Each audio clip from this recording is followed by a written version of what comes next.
पाठ 1 वर्णमाला।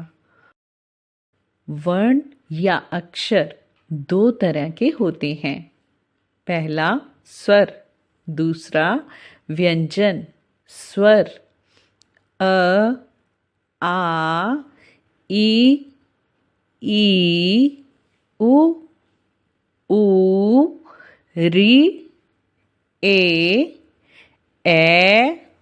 ओ, आओ, अंग, ए।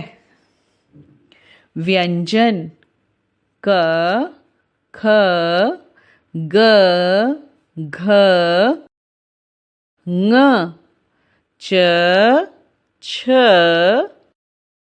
ज, झ, ञ, ट, ठ, ड, ढ, ण, त, थ,